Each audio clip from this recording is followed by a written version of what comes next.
name is Chila, and this is my husband, Nitin. Hey. We are starting a new video series about us moving back to Canada, because I'm Hungarian and I'm from Budapest, and Nitin is from Canada, Toronto, where we lived for 3 years, and then we moved to Budapest, where we currently are, and we are moving back, but not to Toronto. We are planning to move back to Ottawa. The third person who is moving with us is our cat Sammy, whom you can't see now, but we'll introduce him for sure.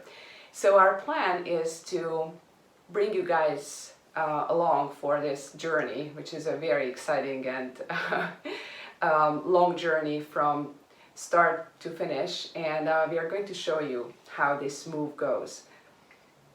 Yeah, that's right. So what you're going to see is everything from our packing here in Budapest. We're going to be taking our entire lives and moving across the ocean in one shot. We'll arrive in Toronto, rent a car, we're staying in an Airbnb. So we don't even actually have a home on the other side. We're just going to get into an Airbnb and just figure it out on the way. And we hope to have you along for the journey.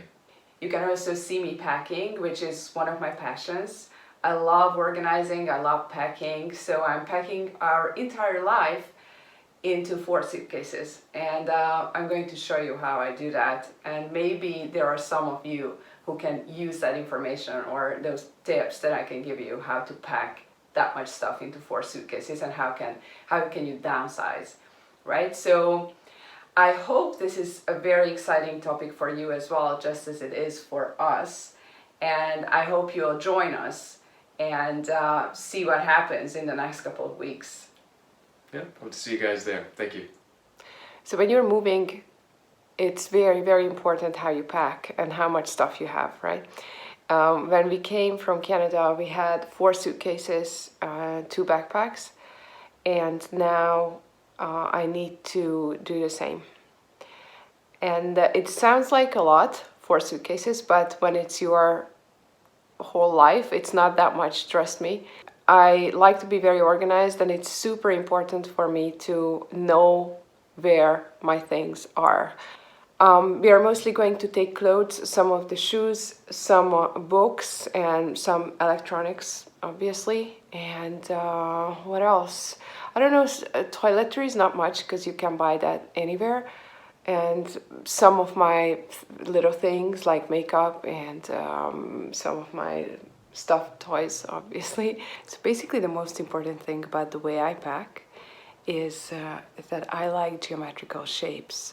So I try to create boxes, squares, triangles sometimes, from everything that I try to pack, and that makes sense to me that they are logically stacked upon each other. And that is the way I try to maximize the space, and it's working really, really well for me. It's been working since I started traveling when I was, I think, 16 years old. This is a collection of plastic bags that I've collected throughout the years. And like I said, since I already have them, I reuse them every time I want to pack things up. So like older Ziploc bags and all sorts of like just plastic bags, right? Larger, smaller. And they are excellent for packing all sorts of things. And so I keep them in this small pouch. And so I totally recommend doing this, because this way you already have these plastic bags, right? This way you can reuse them many times. I straighten them and fold them. They're clean and, like I said, really great. Like this one, for example, I remember that this one is from Harrods, from London, from 7 years ago. So I think this is something that is also good for the environment if I'm reusing these so many times. So how do you start packing? The first thing I do is that I go piece by piece through our stuff, and I decide what is it that I definitely don't want to take. And the amount of stuff that you want to take is basically shrinking. So first you cut out the things you don't want to take, and then you still are going to be left with a lot of stuff, and you do it again and again and again, and downsize the amount of clothing and shoes and miscellaneous items that you actually need, and then you actually have space for. So the first thing is that you open your closet and you start going through your stuff. And what I do and what I suggest to anyone else who wants to do something like this is that you empty some shelves or an entire closet, and you start to collect the stuff that you consider taking with you into that closet, because it's so much easier to look through those things. I find it incredibly helpful to actually physically have certain those items, those things in one closet. Alright, so in our last video we talked about how we're moving back to Canada from Budapest, and how on the other side there's nothing waiting for us, right? We have no apartment, no home to go back to. So I'd like to just share a bit more details about our transition plan. Alright, so I'm all about the lists, right? So anyone I need to contact, actions I need to take, whatever I need to do, I'd like to put them in lists. Because I hate remembering things, right? Trying to remember stuff while you're on the go. So of course I made a list of all the things we need to do as soon as we land in Toronto. So and regarding list management, what I like to do is I like to use a combination of Trello and Wunderlist. So Trello allows me to get a broad view of all the categorical things we need to do. So what to do here, what to do in Toronto, what to do in Ottawa. And then Wunderlist, of course, everything is then in a sequence. It's basically like a checklist. You can just knock them off one by one. So that's the combination I like to use. There are other tools that I'm looking at, but for now this works pretty well. So what we've done is rented an Airbnb in Toronto, and because we have nothing there, as soon as we land, we'll need to first get a litter pan get some litter and pan for the cat. So that's the number one priority, so that Sammy the cat has something to poop in. And you probably don't know, but we're actually traveling with the cat. Give me 1 second here. Okay, so here's the real star of the show. This is Sammy the cat, and he's pretty a bit camera shy, but yeah, he even has his own passport. Now you may think a cat with a passport is probably a snob of some sort, but he's actually really, really sweet. So we'll be traveling with him. He'll be in the container for about 10 hours or so, so he'll be eager to poop and pee, probably. Alright, so that's next, and then after that we'll buy things like parking permits, because in Toronto it's very hard to park on the street. So you need to get a permit for that, stay overnight. We'll get SIM cards for cell phones. That's actually all been arranged. I just need to go to the store to pick them up. And then we'll unload the luggage into the Airbnb, and that'll be our first day. Now, on the very next day, we'll be going to a car dealership, because in Ottawa, the transit isn't really friendly, so we'll need a vehicle, and we need to get that ASAP. So we'll be going to a car dealership to test out a few vehicles, and we might ask you to join along for that one. Do some clothes shopping, and then the 19th after that is Good Friday, so we need to get supplies for that. So it's gonna be pretty hectic, it's gonna be pretty intense, but I think it can be handled. Regarding the Airbnb, so we have one Airbnb in Toronto, another Airbnb in Ottawa. Now that might sound expensive. It is on the high side, but the thing is, if you stay at an Airbnb for a prolonged period of time, you can often talk to the host and negotiate a discount, which is what we've done. Certainly in Budapest, we've stayed at this Airbnb for almost a year, and it basically just became like a rental apartment. So that's something to keep in mind if you're traveling to a new country and you need a temporary base of operations. I'm such a nerd. Who says base of operations? If you need a temporary place to stay, right, a long-term Airbnb negotiated is it could be a good option for you. Something to consider. Yeah, so it's gonna be, these are the steps we're gonna take, and hopefully we'll be able to show you some footage of every step that we take, going to the car dealership, going to the airport and such. And yeah, we'll see you on the other side. So guys, as Nitin mentioned, there is so much to do when you want to move, and we are moving from one continent to another, to a country where basically an Airbnb is waiting for us. So what we do is we split the things to do, and the way we split them comes just very naturally to us, because I am a hyper organized person, and I love packing and I love organizing. So what I do is I take care of all the packing, and he takes care of executing all the other tasks and things to do which has been working out for us for many years. And I don't know, we are just very comfortable with this. Finally, the suitcases are 90-95% ready, and I'm trying to keep them under the weight limit. We have 4 large suitcases, which are maximum 50 pounds. And yesterday I asked my mom to bring over her scale so I can weigh them. And the way I weigh them, I'm going to show you guys how I weigh these suitcases if you don't know how to do that, because it's kind of difficult to, like, how do you put the suitcase on this scale? And the other things I'm doing today, because today is the last day before traveling, is that I'm, you have hand luggage, right? I cannot have too much hand luggage. I actually have only one personal item because I'm carrying Sammy. And so I'm preparing for, Sammy stuff, so some food, some water, stuff like that, which is also kind of challenging because you cannot bring water in the plane, right? And what I also do is that there's some food for us and just the necessary items like wet wipes and some books and just downloading stuff. I'm going to listen to Audible books. And I'm going to download some books for myself to listen to because I have a difficult time reading while traveling. And also making sure that, everything is in place. So there is the scale, there is the suitcase. So what I'm going to do is start the scale, right? Step on it. And now all the world will know that I'm 58 kilograms because this is Europe and it's measuring in kilograms. So it's 58 kilos. That's me.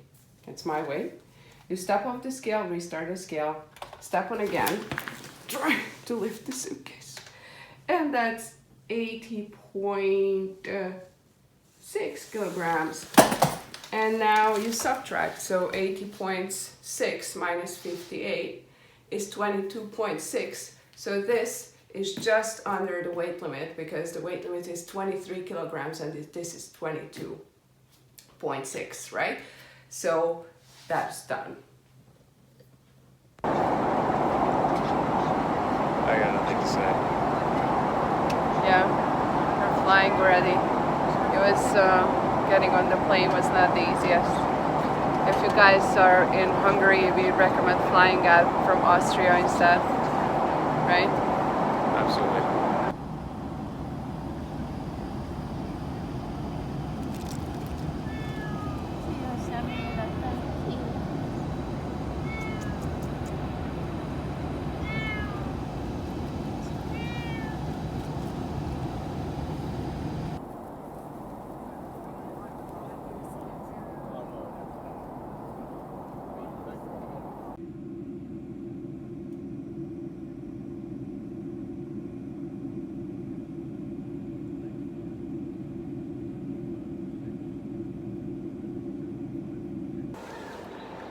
Morning.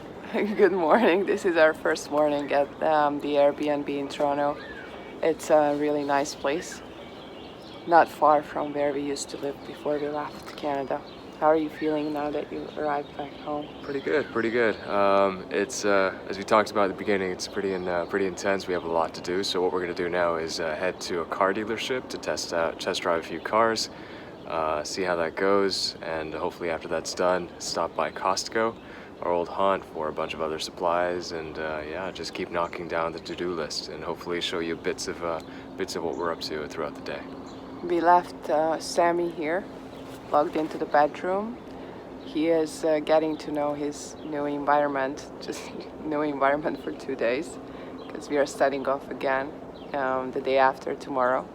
So we are trying to enjoy this. It's very nice and quiet and peaceful here. Really, Yeah. I would live here. Yeah, I love the High Park area. It's beautiful. So do I.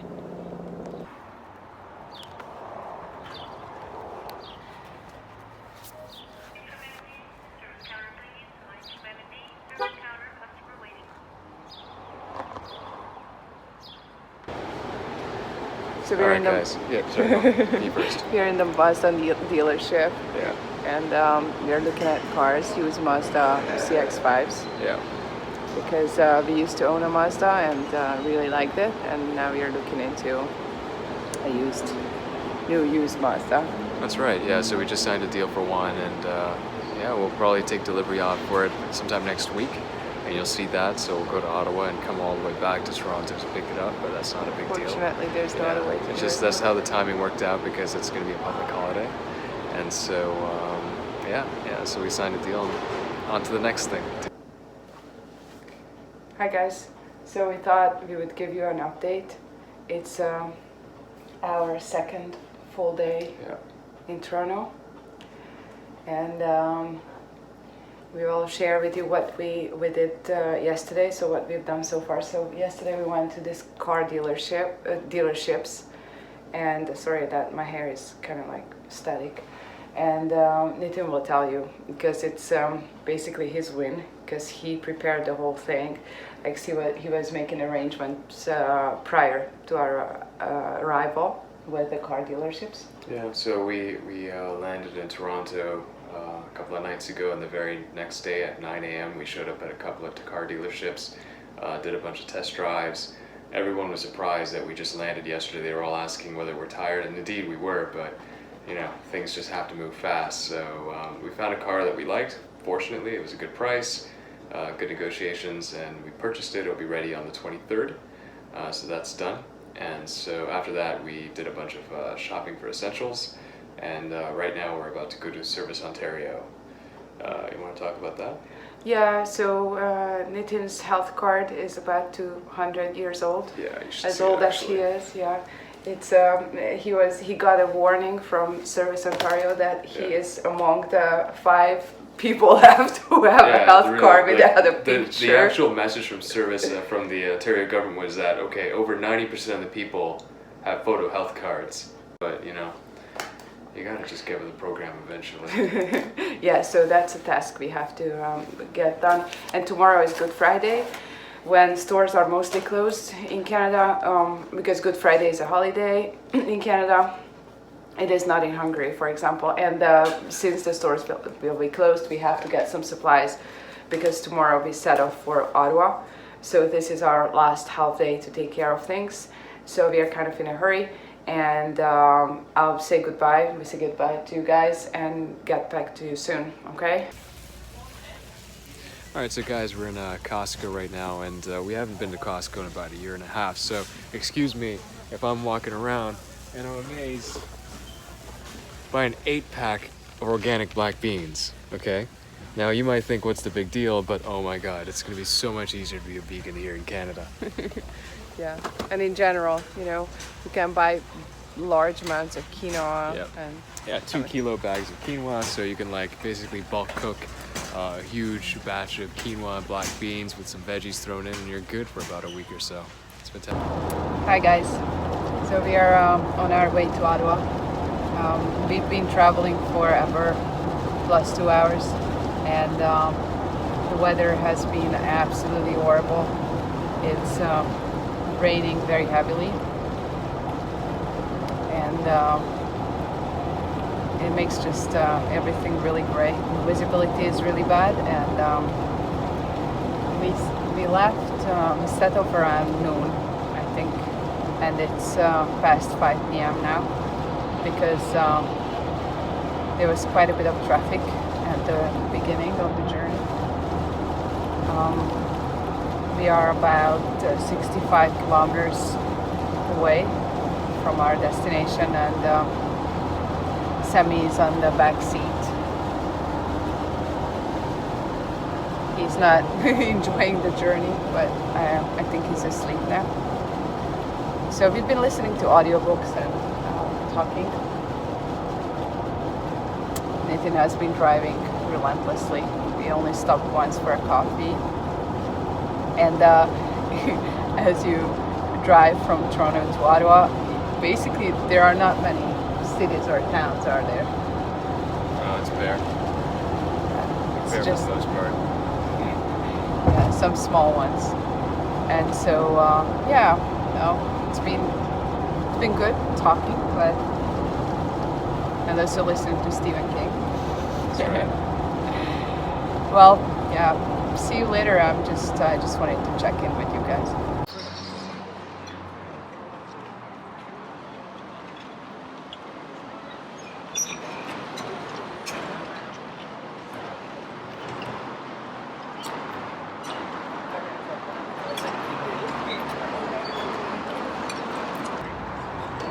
Alright guys, so right now we're in front of the National Gallery of Canada. Alright, so you can see here it was designed by, I'm not sure if I'm pronouncing his name correctly, Moshe Sedin. It's pretty iconic. It's actually designed to replicate the look of Parliament Hill itself. So, you know, there's the National Gallery, and if you look over here, right, in the background, we'll get closer to it, that's Parliament Hill. And so it's supposed to mimic that pyramid-like setup. And it's actually doing it pretty well. Apparently at night it's lit beautifully.